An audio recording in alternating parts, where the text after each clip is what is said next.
not just women are in danger, but all marginalized people, where being uniquely different right now might truly be considered a crime. It seems as though we had all slipped into a false sense of comfort, that justice would prevail and that good would win in the end. Well, good did not win this election, but good will win in the end. So what today means is that we are far from the end. Today marks the beginning of our story. The revolution starts here. The fight for the right to be free, to be who we are, to be equal. Let's march together through this darkness, and with each step, know that we are not afraid. That we are not alone. That we will not back down. That there is power in our unity, and that no opposing force stands a chance in the face of true solidarity. And to our detractors that insist that this march will never add up to anything, Boston Red here with Friday Java, a weekly magazine of political theory, polling, and commentary. It is part of the history called people that make up this fascinating journey. We are part of the Obama network. For that, we make no apologies. What we pledge to do is give you the facts on a bridge to history, what body politics is, the most up-to-date theories of political science and psychology. Stay tuned for this incredible ride. Boston Red, peace out. This is Friday Java, our magazine program on the 2nd of February 2018. This is the 10th year of Friday Java from WBRN Radio in Boston and on the Boston Red Network. We have the people from the University of Virginia at Charlottesville, known as the Crystal Ball. That is Dr. Larry Sabato's shop. We'll look at them and some races. Now, a note here on these various races involving Democrats. It is speculative at this point in time. We are in February of 2018. Of course, in November, many things could change. We'll start off here with Texas. This is from the Public News Service. We usually fall back upon them, and this is out of Houston, Texas. And on precedented number of openly gay LGBT candidates that will be on the ballot on March the 6th. That's the Texas primary elections. According to Outsmart, a Houston entertainment advocacy magazine, at least 49 LGBTQ candidates, both Republicans and Democrats, will be on the ballot running for offices ranging from the Texas governor down to small-town mayors and council members.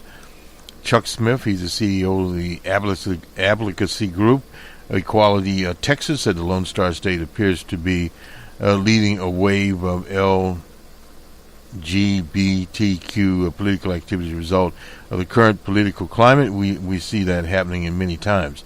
I believe that the groundswell and increase in the number of people that are running in response to a 7 conservative month period of attack during the Texas legislative session and special session. Smith says the field of candidates include 2 running for governor, 1 running for the Texas Supreme Court, 8 running for U.S. Congress, a half dozen for the Texas legislature, and several more various judicial jobs. There are 23 female candidates, 26 male candidates, several African American Hispanic candidates. In Texas, they definitely need to improve upon that number.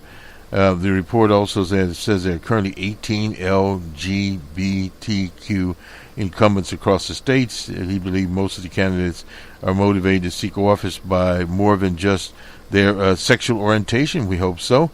These people are running, and it needs to be just more than about their identity. Hopefully, they are also running because they are knowledgeable on the issues in their districts and hopefully believe that they can provide a solution. Smith said many of them have been politicized by the state at the state capitol last year, representing an interest group or themselves during legislative debates over controversial bathroom bill.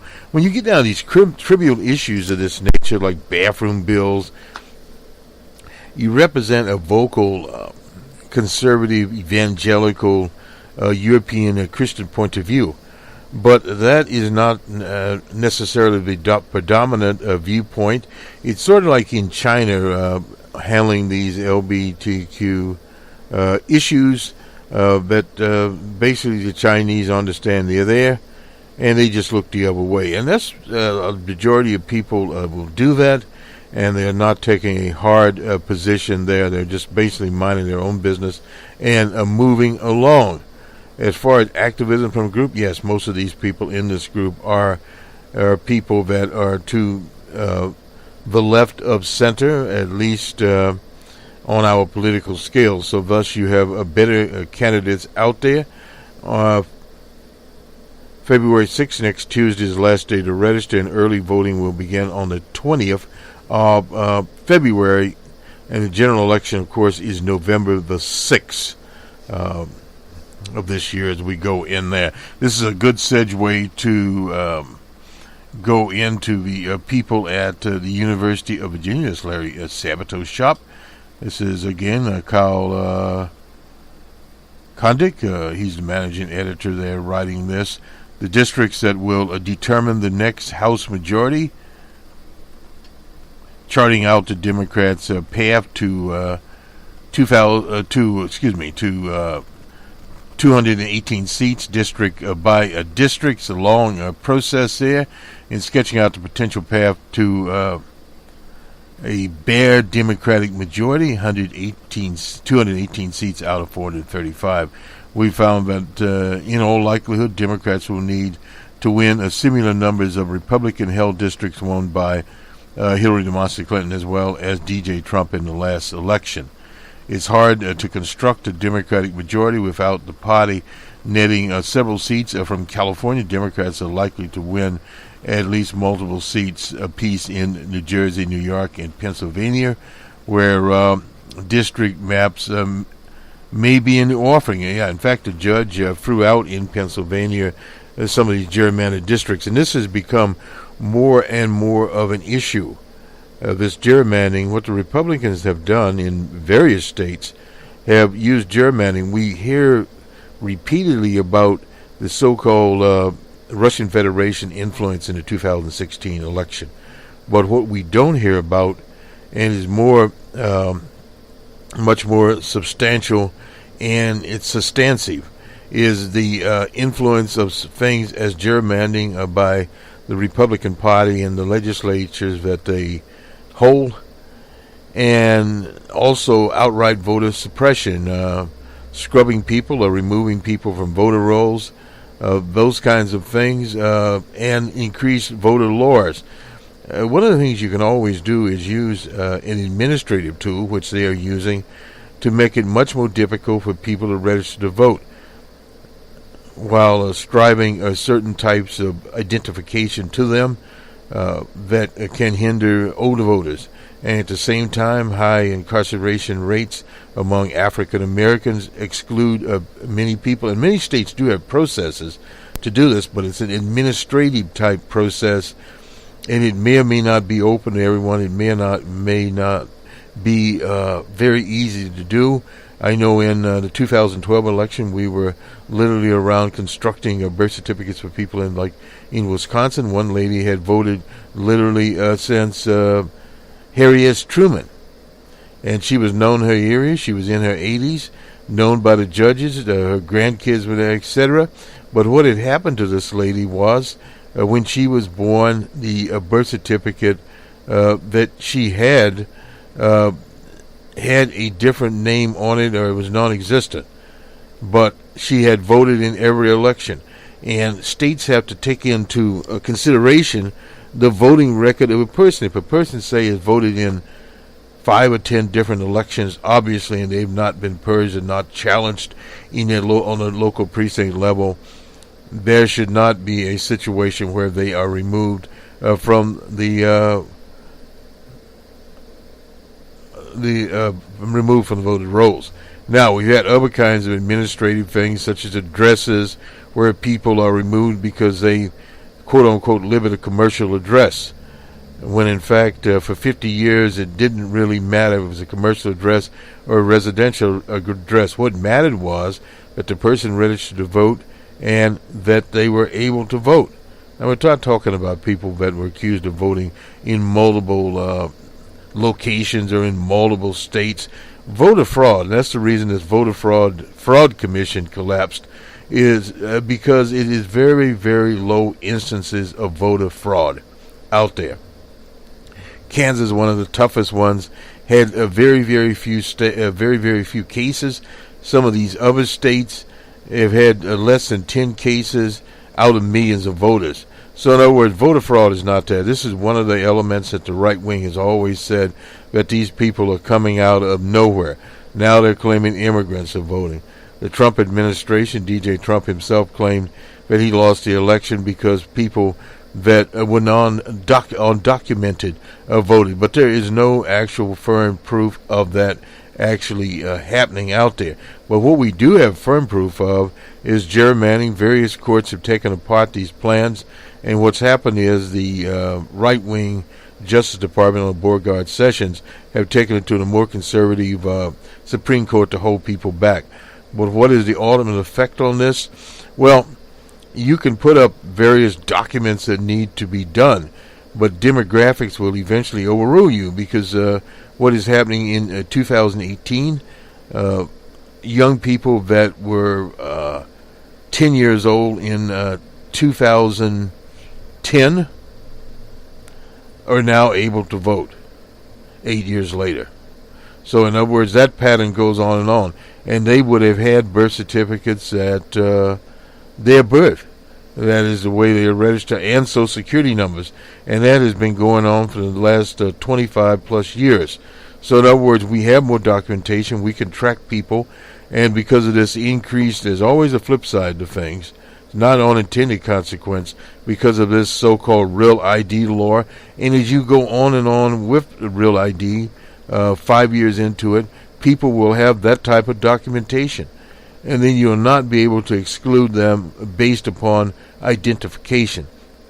So then you have gerrymandering. This is what has happened in the Texas particular situation, that people are demanding that they go on one person, one vote map out of Ohio. Very, very important situation.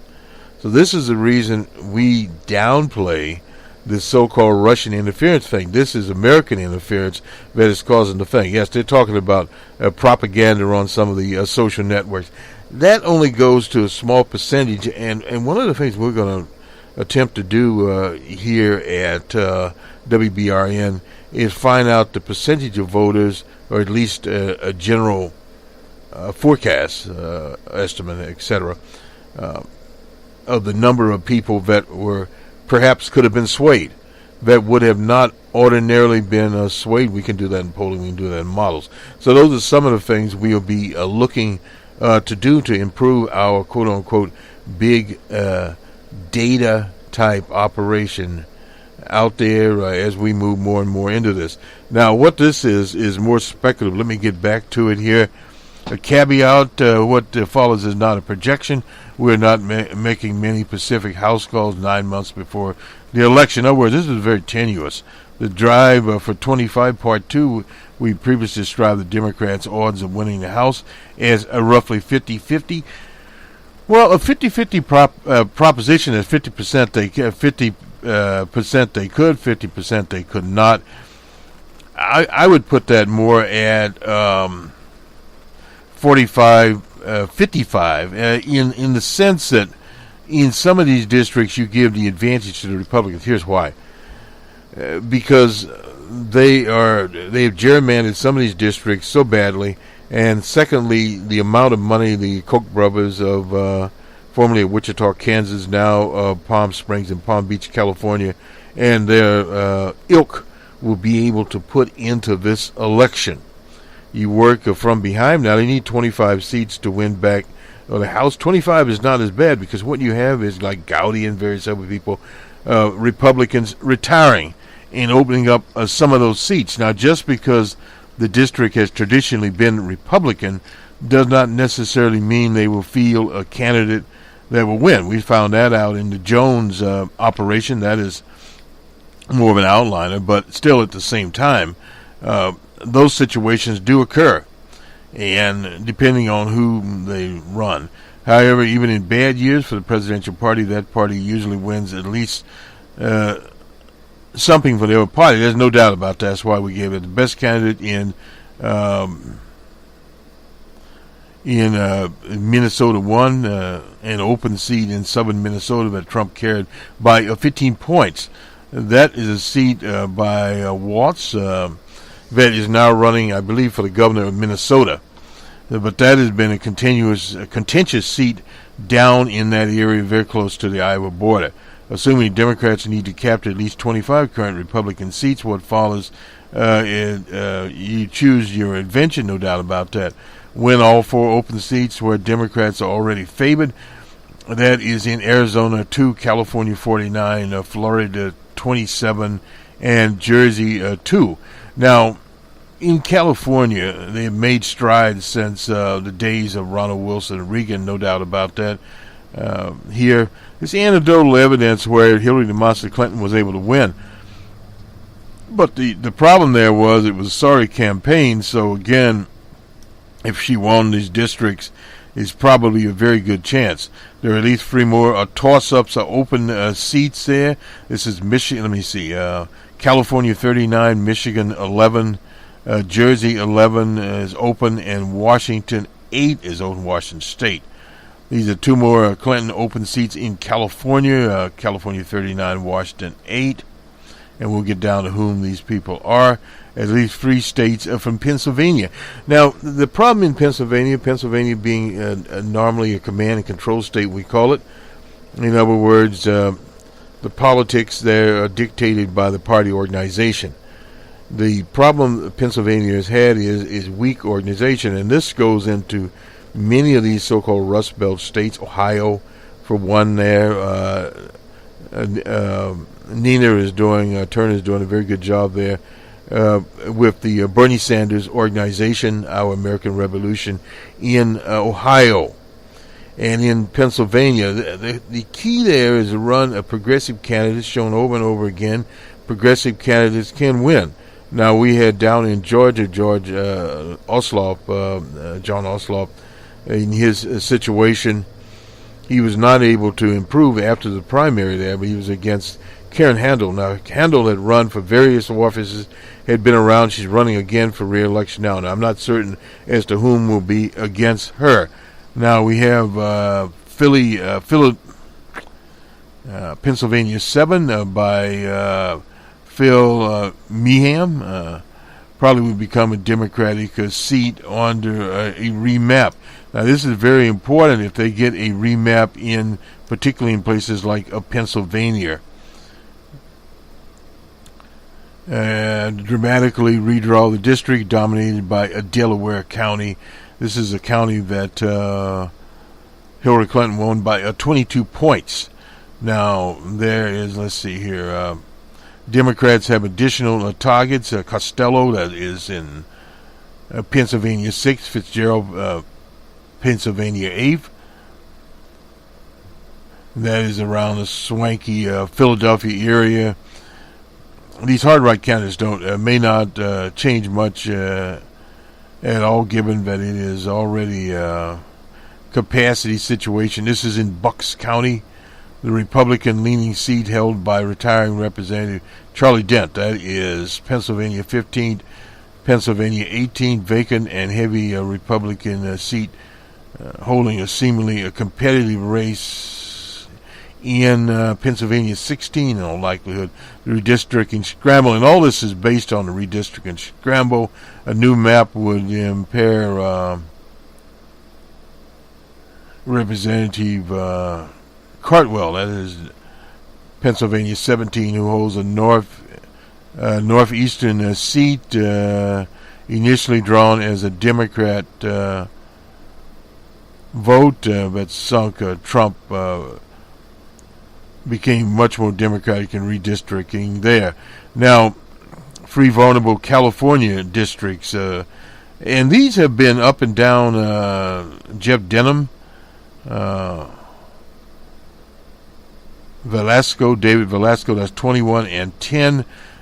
Stephen Knight, 25. And Minnie Waters, they've been up before. She's 45. Or David Rockenbacher, 48. Democrats already hold 39 of 53 seats in California, yet they likely need to squeeze several more out of the Golden State there. In other words, 2 California districts, 39 and 49, are already listed above because of their open seats. But there are at least 5 other incumbent-held Republican seats that Democrats will target, no doubt about that. And this is, we'll get on down here. Defeat 3 of those 6 Clinton incumbents. Now, assuming the Democrats pick up California 10, California 29, and 48. Now, there are other seats here in Colorado, 5, Carlos Cabero in Georgia, Florida 26, Pete Ruskin and Eric Paulson in Minnesota 3. They've been trying to get rid of him for a long time.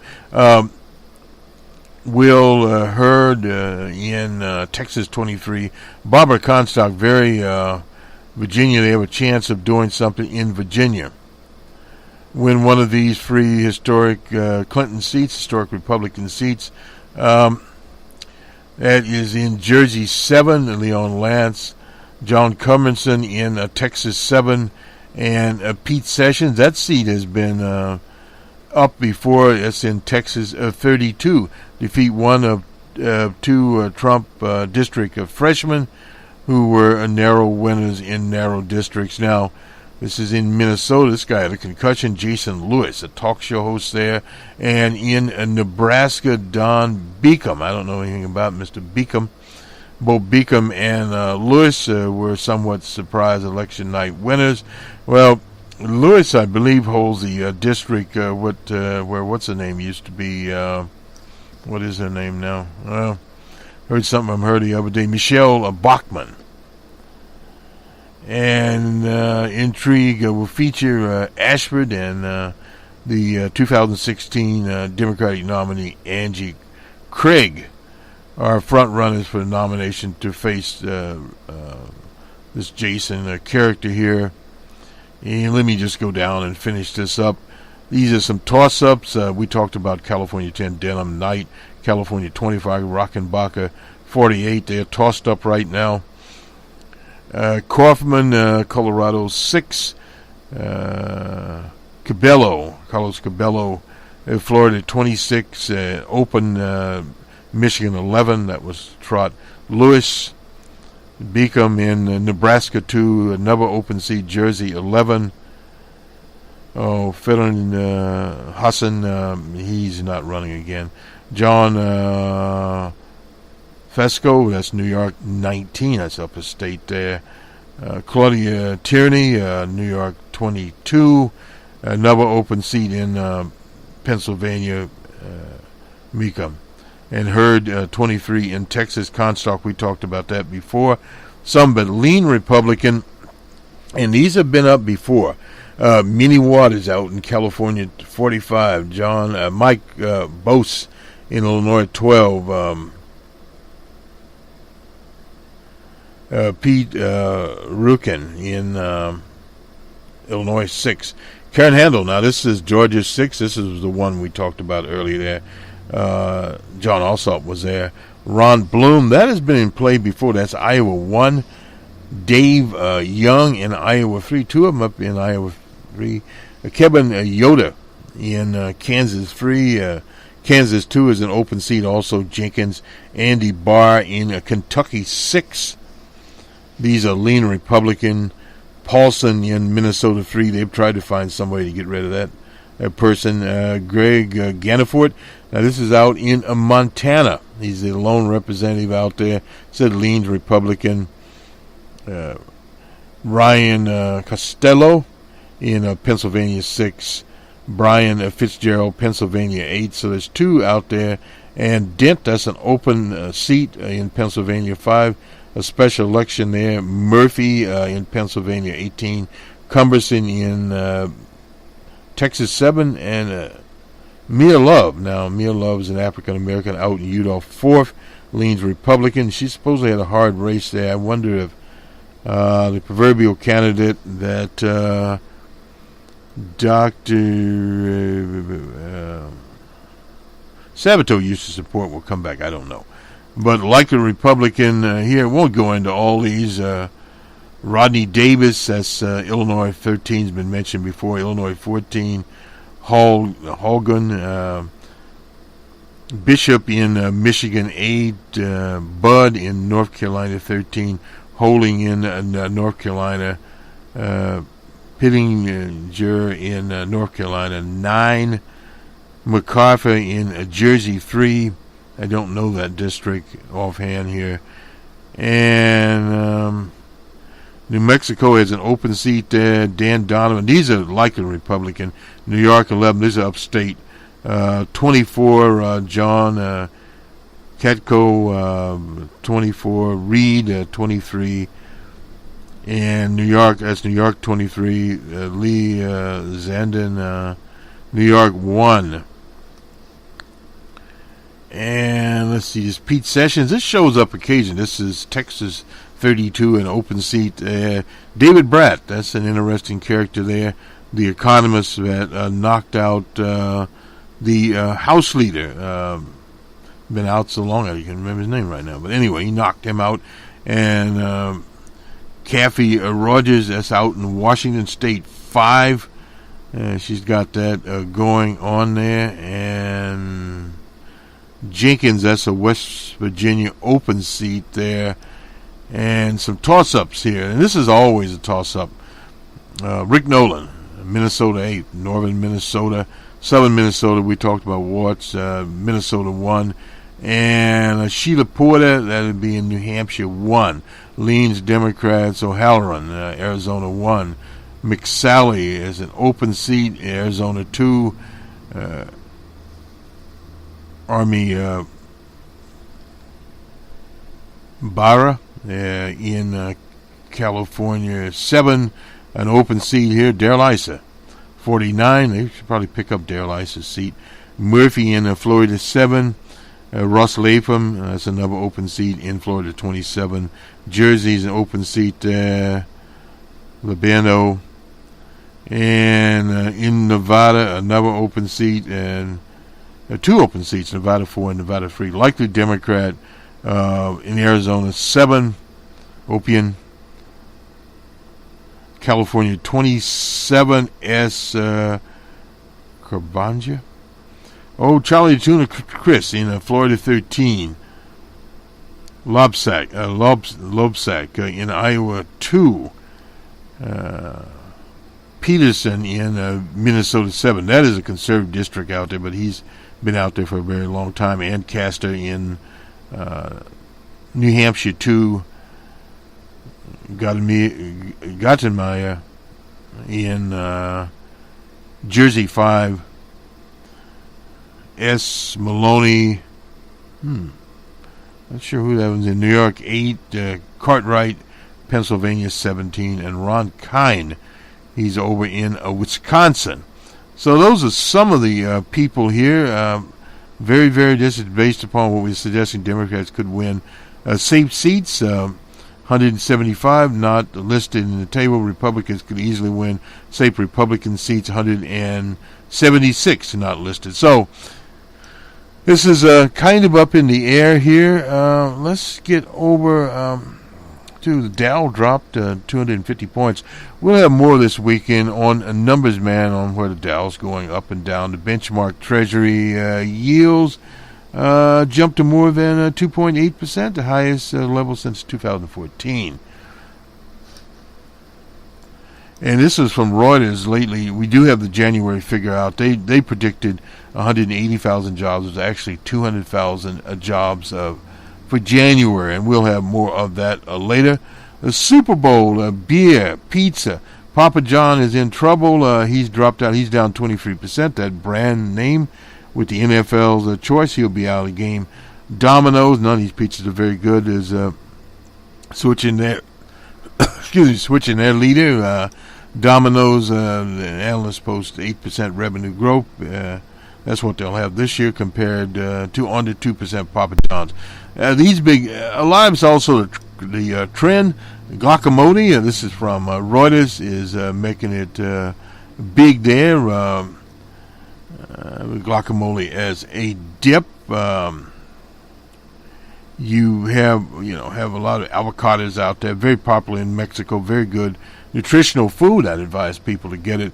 And of course, with beers, the Budweiser thing has been out a long time ago. Spent 1.3 billion on beer in 2 weeks ahead of last year's Super Bowl, including 166 million on craft beer. So, it's coming up. The Craft Alliance, our friends at Boston Beer Company, they sell Sam Adams. Sam Adams, very good beer.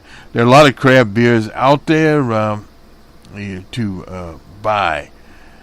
I think we started off talking about DJ Trump and the memo, which will be 4 pages that he claims the FBI, the leadership, that's been claimed before, is very biased. How we're approaching this, first of all, when they released the document, the 4-page document, there's a lot of intelligence in there, so what has been didacted from it will count. Will there be a leak of, quote-unquote, the original, more or less? Now, this is also skating around a lot of classified stuff, and how did they get the classified stuff in there? Declassified, that'll be a big question. This will be an issue out there. If I would have been advising Trump, I would have advised him not to get in this swamp, because at most what you can get out of this is about a 50-50. There are people out there that believe the FBI and the bureaucrats, bureaucracy at the Justice Department, these are the professional people, are quote-unquote biased against DJ Trump. For those that believe that, this document will not matter. Their beliefs will not sway. For people that are looking here, will look at it, but the problem is the intelligence agencies, the FBI and some others, but this has been before the FISA court. They're talking about methods. They always talk about methods being exposed. They talked about that when various information was released. They tried to pin that on Chelsea Manning, but it didn't stick to him. Period. So, in other words, methods change. So, if methods are leaked, the methods themselves will change, and that will be the end of that story. But how much will this be up there? Well, we'll see. He's called this a witch hunt, and this is one of the basic things of propaganda. He started out, this DJ Trump, calling this a witch hunt from the very beginning. He's appointed director over there, Wary, and when he fired James Comey, speculation where Wary may resign if Trump releases a memo. An associate representative the FBI has backed Wary's stay. Now, Wary evidently lawyer. In fact, he's representing a lot of people as a lawyer. Now, if he resigns, it's a totally different situation because of some of the legal representation that he has given out. in the past. He's more of a nonpartisan figure here. It goes on to say the top leadership investigators of the FBI and Justice Department have politicized. Well, this thing was politicized from day one. It's not that they have politicized it. It was already politicized. This is what the whole idea with DJ Trump. His people are thinking, well, look, we can get a 50-50 on this if we politicize it, but there's a flip side to it already, and this is one of the basic rules of propaganda. This issue has been out there way too long. If this were a new issue, he brought it out, brought the memo out there, he created a new controversy, but he is not. He has talked about this from day one of his administration, in his inaugural, before his inaugural. He's quoted as talking about it in various books, period. So in other words, nothing is new here under the proverbial sun. Let me move on here. That's why we didn't spend much time on it. The damn thing will probably be released today because this is a quote-unquote low news a day. We said 200,000 jobs were created. The unemployment rate still is at 4.1. A broad measurement of unemployment includes discouraged workers and those holding part-time. This is from CNBC. For economic reasons, edged higher to 8.2%. We'll talk more about this situation. In addition, solid payroll growth. Average hourly was up 3/10 on the month, matching estimates of an amortized 2.9% growth there. In Atlanta is expecting GDP. Now, the numbers come in amidst expected acceleration in growth for U.S. economy. The Atlanta Fed is expecting a GDP gain of 5.4% the first quarter, which would be the best increase since the recovery of 2009. That has some problems, and we'll talk about those, but if you get in Q1 5.4 GDP is not sustainable in a modern industrial capitalist society. The report came after disappointing 160,000 in December. Was revised up from 148,000. And ADP, that's the private company,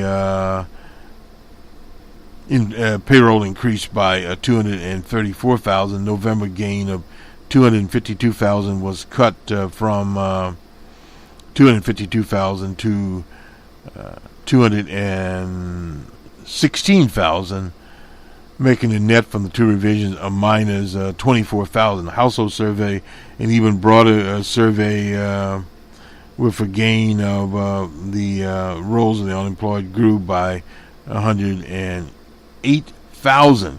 Construction reported biggest gain. Won't get into where those were, but what is more troubling here is a drop in productivity could weigh in on corporate America's ambitions. The Bureau here with statistics, we'll talk more about this later, but preliminary report, productivity per hour fell by 0.1%, and one of those driving was the hourly wages were up by 1.8%, and we'll get into that. The productivity declined since the first half of 2016. That's the consensus. Thomson Reuters consensus of 1% growth in productivity. Dow Jones has published a consensus of less aggressive gain of 0.6, and to make matters worse, the third quarter productivity numbers were revised to a gain of 2.7 from 3%. So these numbers do go up and down. Let's do the sports now. Sorry we're running a little late on this today, but we kind of got into it a little later here. Nonetheless, this is on Thursday night. The Grizzlies were at the Pistons in the Motor City. Pistons 104-102. The Raptors in Washington, D.C. Wizards 122-119 for the Raptors. The Bucks were in Minnesota. T-Wolves 108-89. The Rockets were at the Spurs, in other words, in San Antonio. The Rockets of Houston 102-91. And finally, the Thunder was out in Denver. close 3-point game. Nuggets 127 to 124. On to college basketball. Creighton University out of Omaha, Nebraska, and number 1 Villanova. Villanova 98 to 78, easy there, 20-pointer. San Francisco and St. Mary's. St. Mary's 79 to 43, another blowout there. San Diego and number 14 Gonzaga out of Spokane, Washington, 69 to 59, and in overtime, number 16 Wichita State and Temple, 81 to 79. Temple University there. Arizona State and Washington. They're 25, Arizona State, that is. Washington 68 to 64. And to the National Hockey League, the League of the Funny Names. The Blues and the Bruins. Bruins 3 to 1 in Boston. And the Panthers and Sabres. Panthers 4 to 2, excuse me. The Flyers and Devils.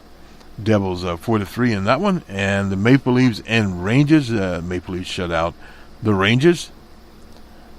The Canadiens and Hurricanes of Montreal, and the Carolina Hurricanes. Hurricanes shut out the Canadiens 2-0. The Ducks and the Senators. Senators 2 to 1 over the Anaheim Ducks. I kind of like that name. The Ottawa Senators. The Golden Knights 3 to 2 over the Jets. The Kings and the Predators. The Kings were shut out by the Predators, the Los Angeles Kings, and the Nashville Predators. Predators were Predators. The Lightning and Flames, the Lightning 7 to 4. The Avalanche and Oilers of Edmonton, Avalanche 4 to 3 there. Out of Colorado. The Stars and Coyotes, Stars 4 to 1 in that contest. The Blackhawks of Chicago, Judy will be upset there. And the Canucks, 4 to 2 Canucks over the Blackhawks. The Canucks of Vancouver, Canada. This will do it for us. We'll see you on the week that was. We'll have more of this. We'll have Uncle Carl Robe there as we normally do. Hopefully we'll have a Pew survey, some more polling. We didn't get into the polling day. We were too busy with Larry Sabato. And we'll have Numbers Man. We'll talk about the new employment numbers. We'll have the, I believe, the household survey there. And we'll have more information on that, and hopefully we'll look a little bit at some of these productivity numbers, where the productivity is, and where the economy is going. We'll also have an open source report. We have a full situation going on here, and hopefully we'll get to, we wanted to debut all about sports. This is, quote-unquote, Super Bowl weekend, but we're not reporting on it because we have a boycott there, but we can't get around reporting such things as Domino's, not Domino's, the pizza people there, Papa John's, and Papa John's sinking, and he blames it on the NFL boycott. We will look, though, at the NFL boycott and the problems that the players have by offers of the NFL to fund certain social justice organizations, NGOs. There's always a little confusion in these kinds of situations, Mr. Colin Kopanek and his protests. But you have to understand, anytime a protest goes, been going over a year now, it loses some of its luster and it moves on to the next level, which he's coming out with a new book, and he's moved on to the next level. So we'll talk about that and the business of sports. Have a good weekend, everyone. We'll talk to you on the week that was tomorrow morning. Good day.